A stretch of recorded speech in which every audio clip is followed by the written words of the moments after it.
अस्सलाम वालेकुम क्लास। तो आज है हमारे पास लेक्चर नंबर 21 जो कि लास्ट लेक्चर है हमारे इस चैप्टर से।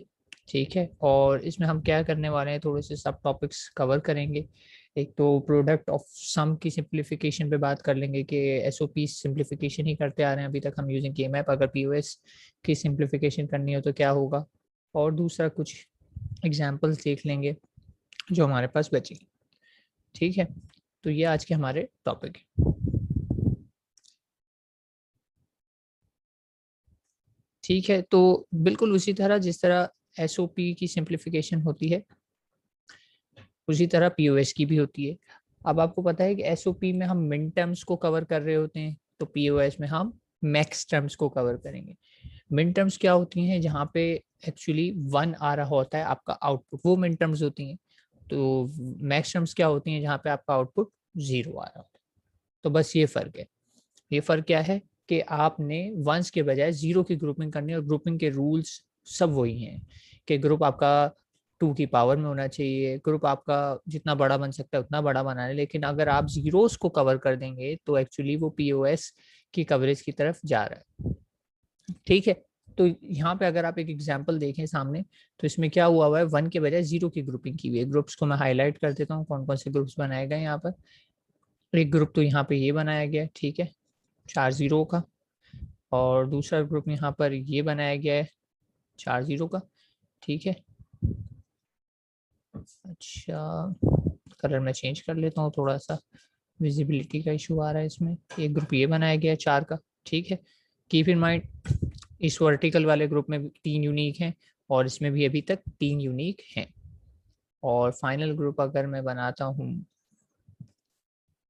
से ये वाला रैप अराउंड में, यहाँ से यहाँ तक, तो इस ग्रुप में भी 2 यूनिक एलिमेंट्स मौजूद हैं। ठीक है, ये ऊपर ऊपर वाले दोनों यूनिक हैं, नीचे वाले शेयर्ड हैं।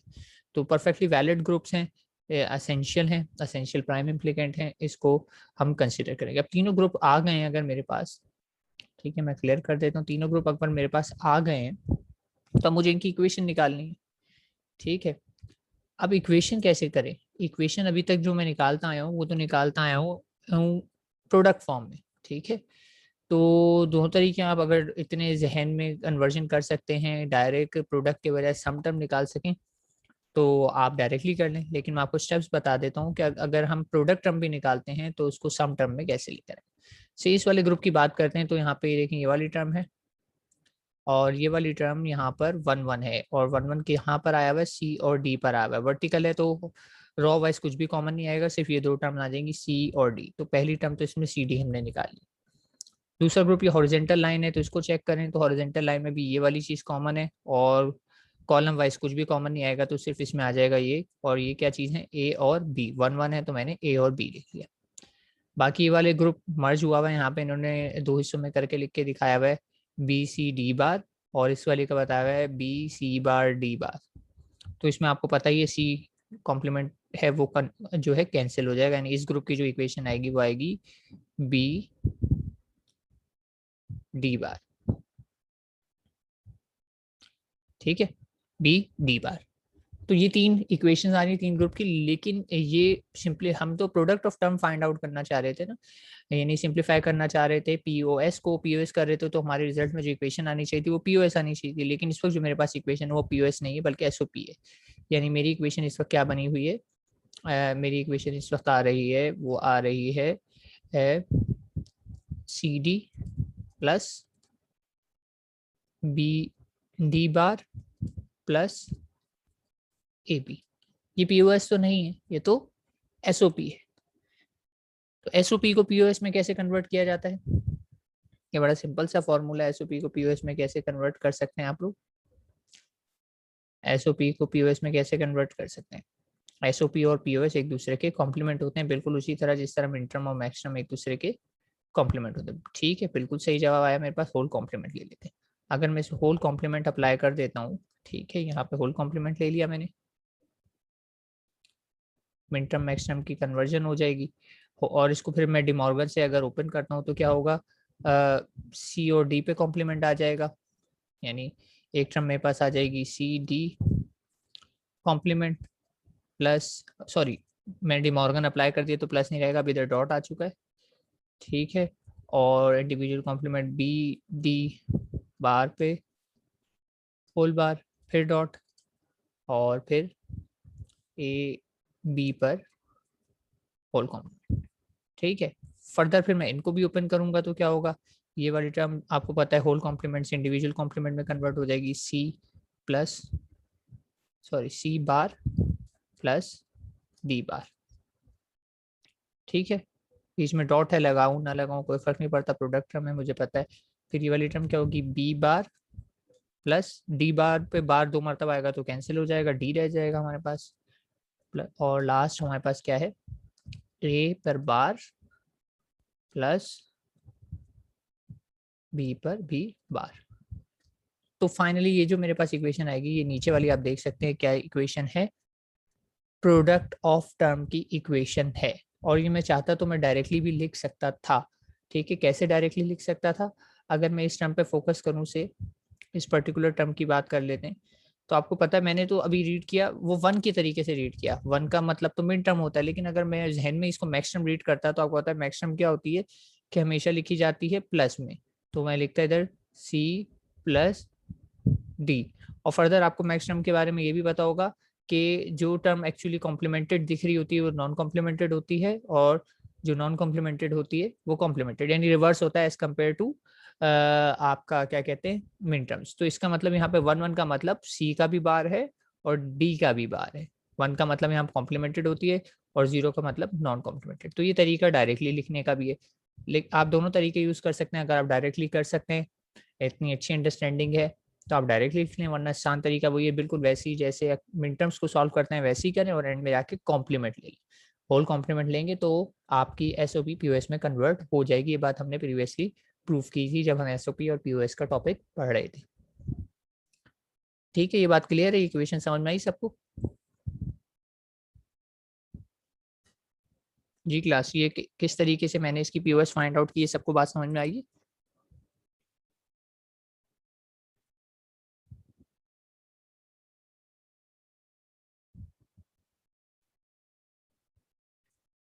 ठीक है, कोई इतनी मुश्किल नहीं है। आप अगर बेसिक आपको एसओपी फाइंड आउट करना आ गए तो पीएसबी आसान है, ठीक है। एक एग्जांपल ये हो गई, डिटेल मैंने बता दी इसकी, ये आपकी बुक में से एक स्नैपशॉट था।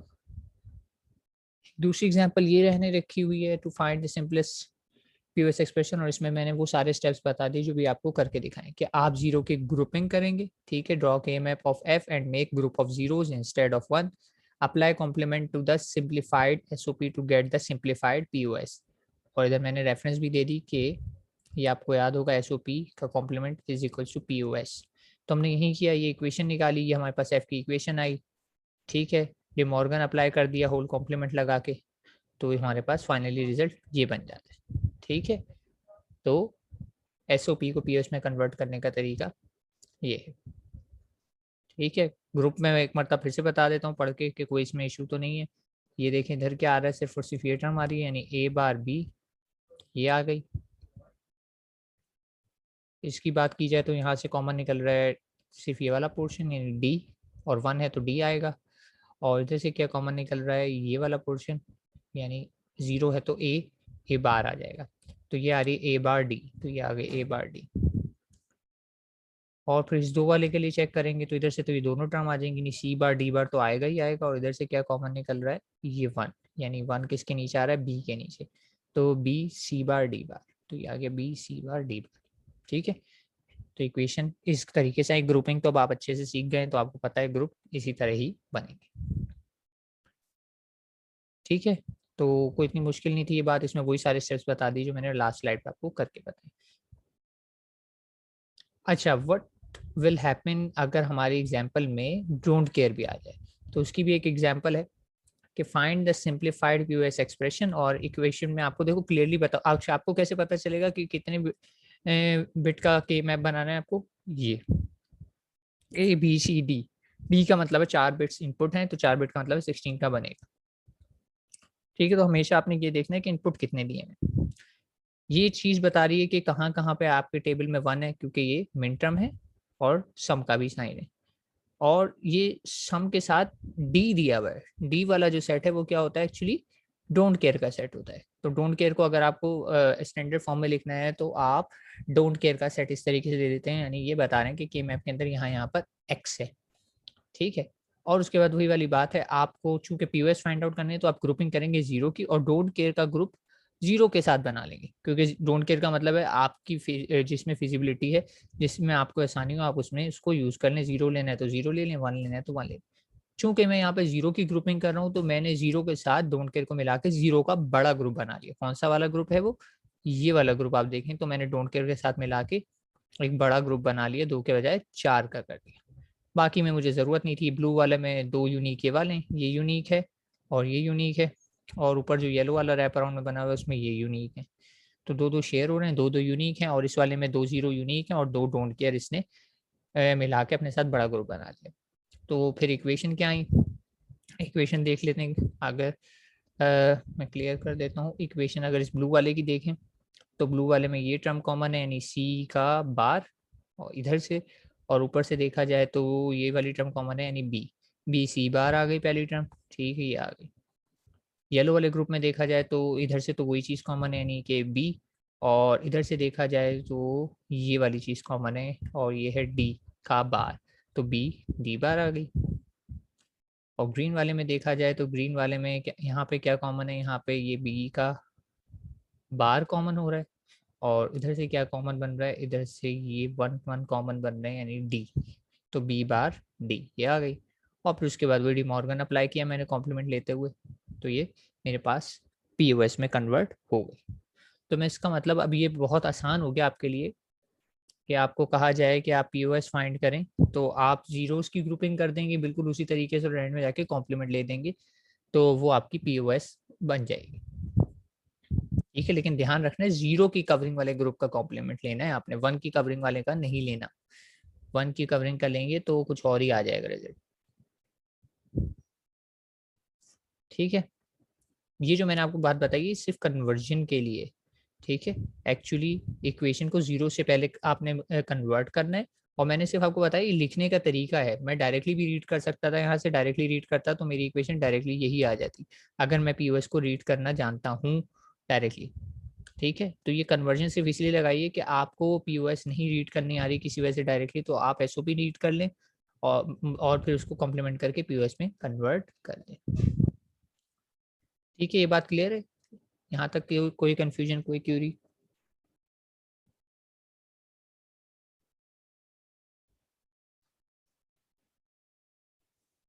जी क्लास क्लियर है ये स्लाइड?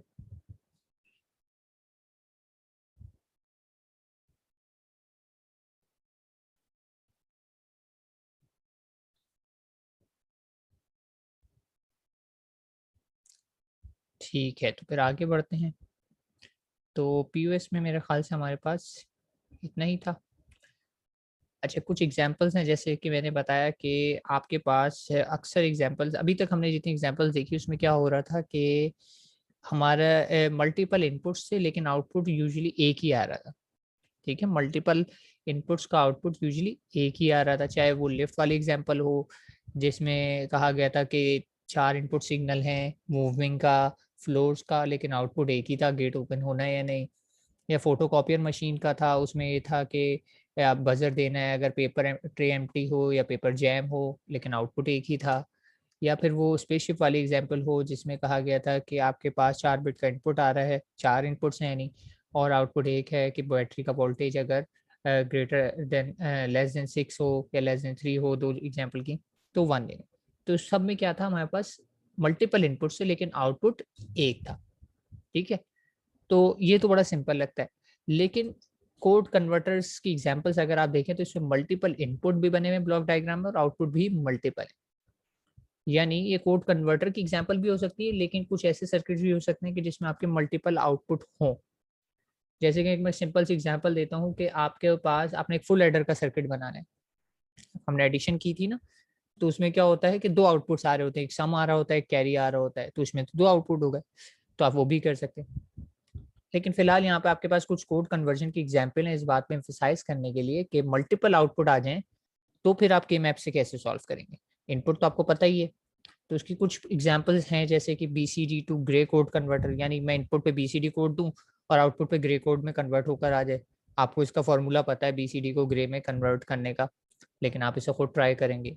3 बिट्स का टूस कॉम्प्लीमेंट कन्वर्टर, इसकी क्या जरूरत है? टूस कॉम्प्लीमेंट कन्वर्टर आपको पता है सब्ट्रैक्शन के सर्किट में जरूरत पड़ती है, तो ये सर्किट भी आप पहले से बना सकते हैं, यानी 3 बिट का उसे इनपुट दे बाइनरी, वो कन्वर्ट करके आपको दे दे उसका टूस कॉम्प्लीमेंट। वंस का भी हो सकता है, वंस का तो आसान है, सिंपल आपको पता है 3 इन्वर्टर लगेंगे, लेकिन टूस में आपको थोड़ी वर्किंग करनी पड़ेगी। तीसरा BCD to excess 3 code converter, ठीक है, इससे आप फेमिलियर नहीं है एक्सिस 3 से, लेकिन आप बीसीडी से फेमिलियर, यानी एक ऐसा सर्किट जिसके इनपुट कोड जो है वो आ रहे होंगे बीसीडी और आउटपुट पे आ रहा होगा एक्सिस 3। तो एक्सिस 3 वाली एग्जांपल मैं करवा देता हूँ।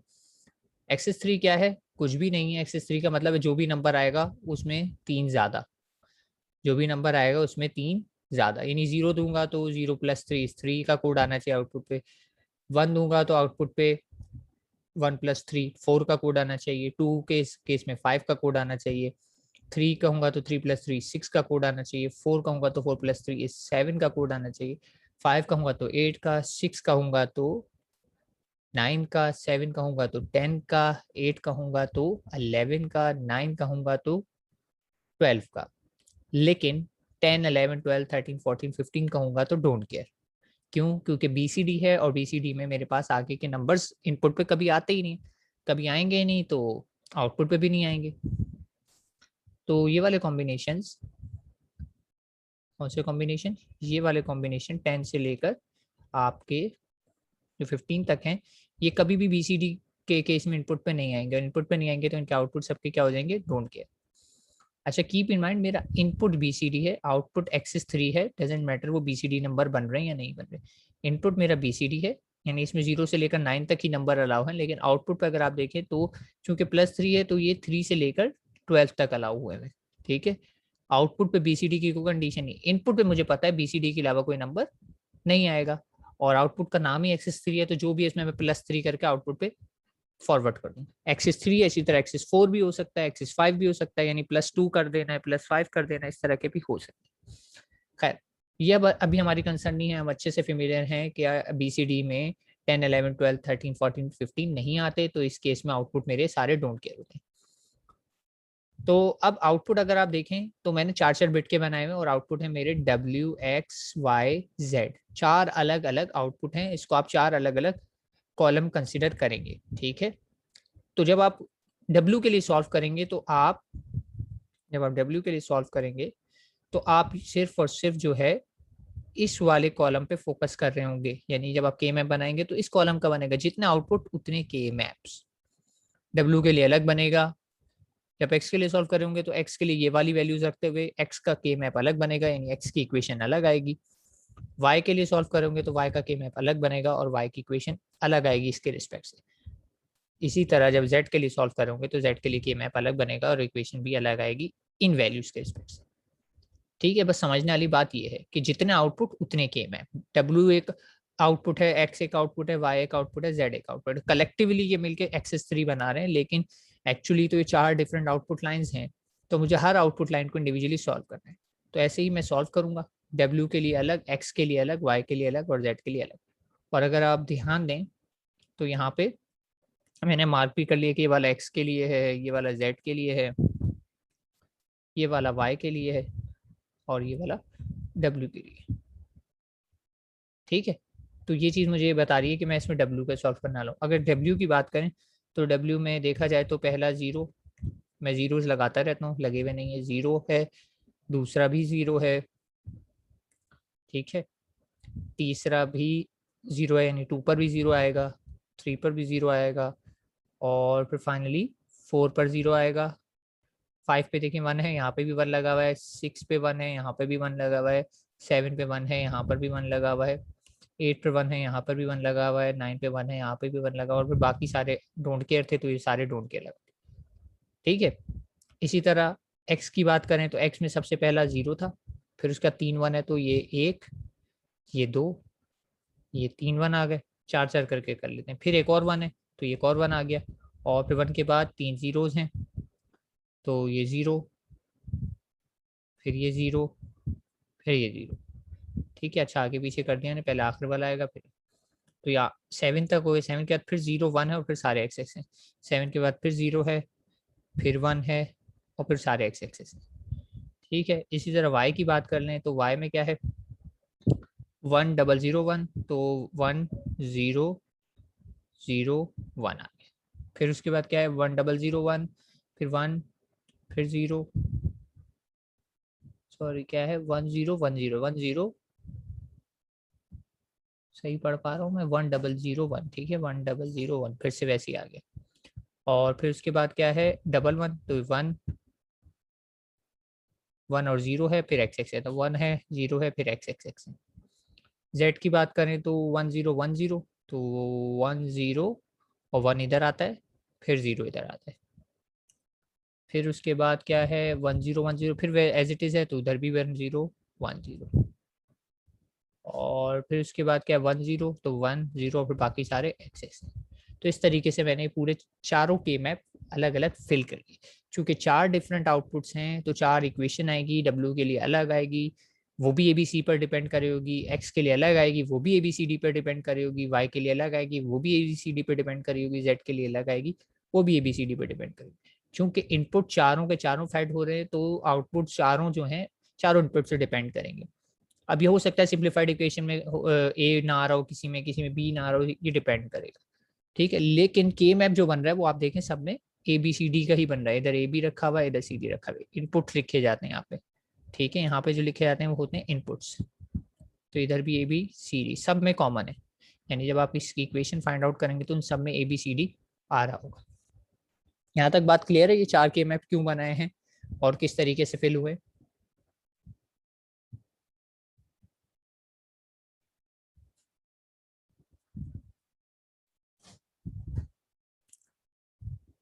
अच्छा, समझ किसको नहीं आया है, तलहा, तलहा फिर वही कहूँगा, पिछले लेक्चर आपने रिवाइज किए, आपसे लास्ट लेक्चर में भी कहा था मैंने कि पिछले लेक्चर रिवाइज कीजिएगा।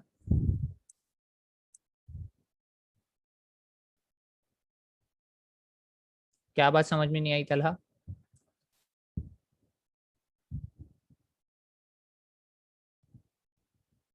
बीसीडी कोड्स पढ़ाए गए थे फर्स्ट चैप्टर में, और बीसीडी कोड्स हमेशा 0 से लेकर 9 तक होते हैं। ठीक है, बीसीडी कोड हमेशा 0 से लेकर 9 तक होते हैं।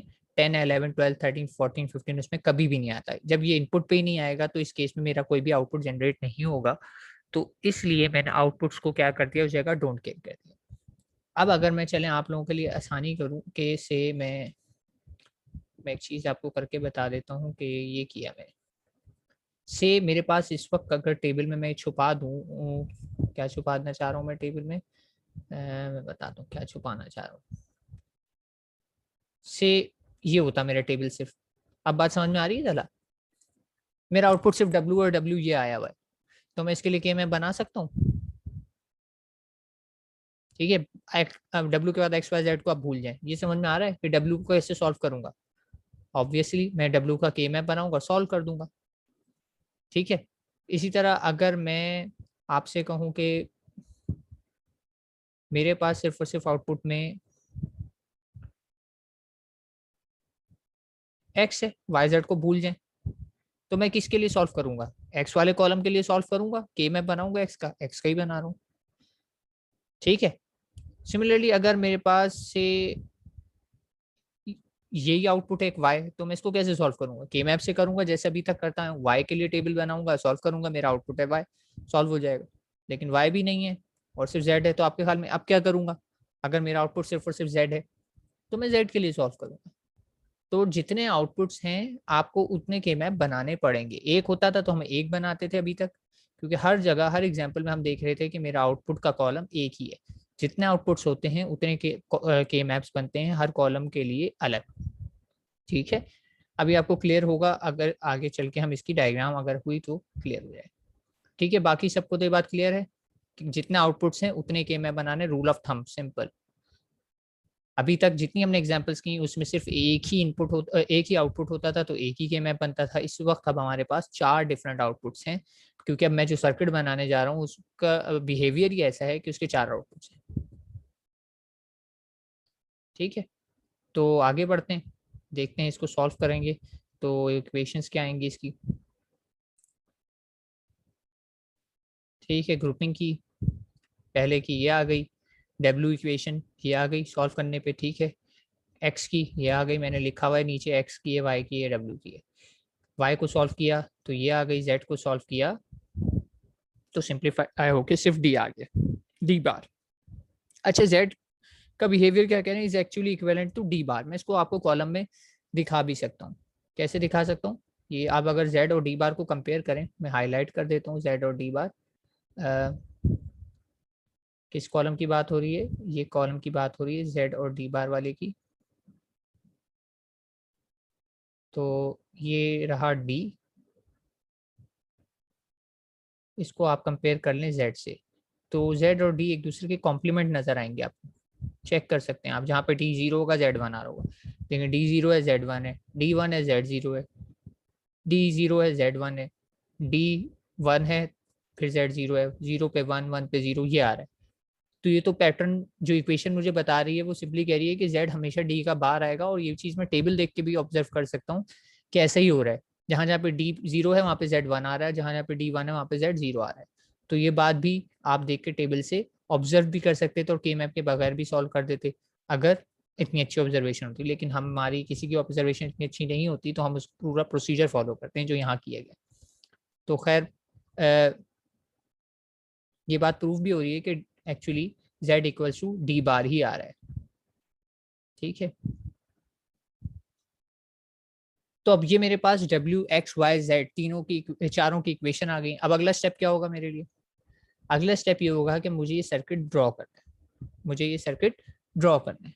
ये सर्किट ड्रॉ कैसे कर सकता हूँ, अब आपको पता है कि आपके पास से एक सर्किट है जिसका मैं बॉक्स बना के सिर्फ बता देता हूँ कि हमारे पास एक सर्किट है, ये ब्लॉक डायग्राम है। मैं ब्लॉक डायग्राम बना देता हूँ यहाँ पे। ठीक है, और इस ब्लॉक डायग्राम के मेरे पास जो है 4 इनपुट्स हैं। ठीक है, ये ये और 4 इनपुट कौन से हैं इसके, 4 इनपुट में है, एक इसका इनपुट आ रहा है ए, एक इनपुट आ रहा है बी, एक इनपुट आ रहा है सी और एक इनपुट आ रहा है डी। लेकिन इसी सर्किट के 4 आउटपुट भी हैं, क्या क्या हैं, W X Y Z. W लिखा हुआ है एक्स वाई जेड। अब आपने इसके अंदर क्या करना है, ये चारों इक्वेशन का सर्किट बनाना है। इस बॉक्स के अंदर क्या है, वो सर्किट है। अगर मैं बात करूं जेड की, तो जेड सिंपली क्या हो रहा है, डी वाली लाइन यहाँ से आ रही थी और जेड पे क्या हुआ, मैंने उसका सिर्फ और सिर्फ किया इन्वर्टर, क्योंकि डी बार जो है वो इन्वर्ट होके कहाँ चला जाएगा, जेड पे चला जाएगा। ये जेड वाली लाइन तो ऐसी बन गई, डी का कॉम्प्लीमेंट। अगर वाई की इक्वेशन को देखा जाए तो वाई की इक्वेशन है सी डॉट डी प्लस सी बार डॉट डी बार। तो वाई के लिए जो मेरा सर्किट बन रहा है वो एक्चुअली क्या हो रहा है, अंदर इसके होगा एक और गेट। ठीक है, और गेट और से पहले लगे हुए 2 एंड गेट। या सिंपली मैं, मुझे पता है ये इक्वेशन जो बनी हुई है ना इधर, ये है एक्स नॉर गेट की। ठीक है, तो मैं डायरेक्ट इधर एक्स नॉर गेट ही लगा देता हूँ। मुझे पता है इक्वेशन है, लेकिन इसके अंदर आप और एंड नॉर सबसे मिला कर बनाएंगे, लेकिन किस किस का इनपुट लग रहा है इसमें, सी का और डी का। तो ये देखेंगे, ये इसके अंदर ये सर्किट आ जाएगा कि y is actually equivalent to X NOR of C and D. ठीक है, इसी तरह x की इक्वेशन का भी सर्किट बनाएंगे और x से कनेक्ट कर देंगे, और w का भी बनाएंगे और उसको w से कनेक्ट कर देंगे। ये मैंने आपको बताया इंटरनली। ठीक है, कि एक सर्किट की आईसी बना ली है आपने, बॉक्स इज एन आईसी, और ये आईसी के अंदर आप जब इसकी डायग्राम बनाएंगे तो इस तरीके से बनेगी कि 4 इनपुट्स लगे होंगे और 4 ही आउटपुट जनरेट हो रहे होंगे। ठीक है, तो ये बात समझ में आई। मैंने सिर्फ सीओडी कर दिया, इसकी इक्वेशन छोटी थी, बाकी इक्वेशन थोड़ी बड़ी हैं तो करना मुश्किल होगा, लेकिन मैं देखता हूँ टाइम बचेगा तो मैं बता दूंगा। ठीक है, बात समझ में आ रही है कि 4 आउटपुट से मुराद क्या है, कि एक आईसी है उसके 4 आउटपुट्स हैं और 4 ही इनपुट है, और इंटरनली उसकी डायग्राम जो मैंने आपको 2 की बना के बता दी, Z की और Y की। ठीक है, Y को मैंने डायरेक्ट समराइज कर दिया कि मुझे पता है ये XNOR की गेट है, तो मैंने डायरेक्ट XNOR बना दिया। क्लियर है ये बात? इसी तरह X की भी कनेक्शन आएंगे कुछ ना कुछ, और वो X पे चला जाएगा, यानी अगर W को देखा जाए तो इसमें A भी इन्वॉल्व है, बी सी भी इन्वॉल्व है और डी भी इन्वॉल्व है, तो इसमें चारों टर्म्स आएंगी और उनकी ये वाली इक्वेशन इंप्लीमेंट होगी और वो डब्ल्यू पर चली जाएगी। जी क्लास, क्लियर है ये बात कि 4 इनपुट्स 4 आउटपुट के साथ कैसे लिंक हैं, बीच में कोई ना कोई लॉजिक गेट्स हैं जो आपस में उनको कन्वर्ट करेंगे और इनपुट को आउटपुट में कन्वर्ट कर देंगे, और इवेंचुअली जब बाहर से मैं देख रहा हूँ तो बाहर से तो मेरे लिए एक ही आईसी है, अंदर की डिटेल मुझे नजर नहीं आएगी, और मेरे लिए ये है कि अगर इनपुट पे मैं BCD दूंगा तो आउटपुट पे मुझे एग्जैक्टली एक्सिस 3 के कोड मिल रहे होंगे, यानी +3 होकर मिल रहा होगा, यानी आईसी एक तरीके से मेरे क्या काम कर रही होगी, +3 का काम कर रही होगी अगर मैंने सर्किट को सही से बना लिया। तो इस पे अगर मैं इनपुट पे दूंगा से 0 0 0 0, यानी चारों 0 दूंगा, अगर ए मेरी MSB है तो आउटपुट पे मेरा क्या आ रहा होगा, +3 आ रहा है ना, तो ये आ रहा होगा मेरे पास 0 0, अगर X MSB है तो 1 1, क्योंकि आउटपुट पे मेरा +3 का हिसाब है।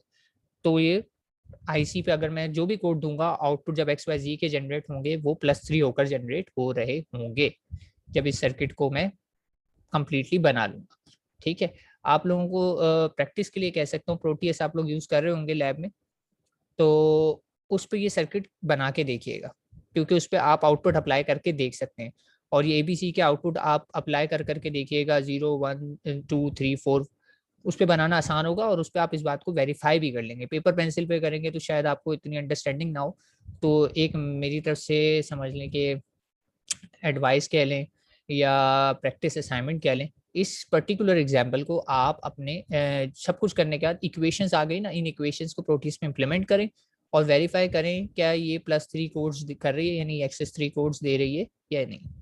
ठीक है, अगर ये आप कर लेंगे तो आपके जहनों में जो भी डाउट्स वगैरह हैं वो क्लियर हो जाएंगे। ठीक है, तो ये एक मेरे कहने मान के एक एक्सरसाइज ट्राई कर लीजिए। ठीक है, तो इक्वेशंस आ जाती हैं, तो इक्वेशन के बाद डायग्राम बनाना कोई इशू नहीं है, जो मैंने आपको टास्क दिया कि आप प्रोटीज पे करके देखें और फिर मुझे फीडबैक दें।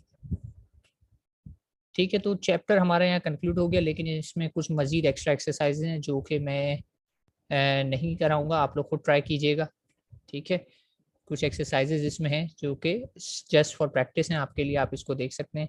इसमें कुछ के मैप्स की रैंडम एग्जांपल्स हैं, और फिर फाइनली ये चीज़ हमारे काम की है कि ये प्रैक्टिस प्रॉब्लम्स हैं। ठीक है, लेक्चर 14 से हैं कुछ, 15 16 की 2 ही हैं, 17 18 19 से भी काफ़ी सारी हैं।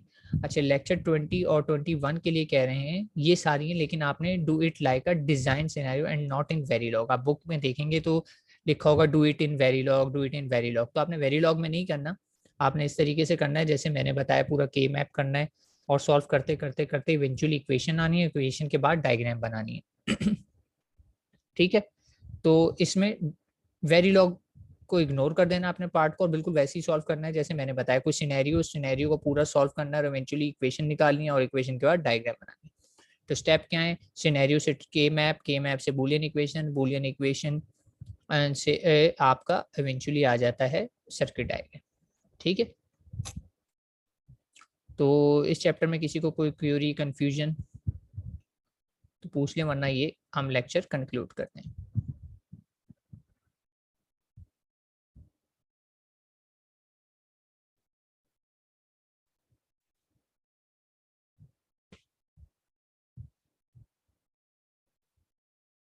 ठीक है, तो उम्मीद करता हूँ आप लोगों को कोई क्वेरी नहीं है, लेक्चर कंक्लूड करते हैं यहीं, हमारा चैप्टर भी कंक्लूड हो गया है और यहाँ तक मिड में इंक्लूडेड भी है। टिल नेक्स्ट टाइम, अल्लाह हाफिज़।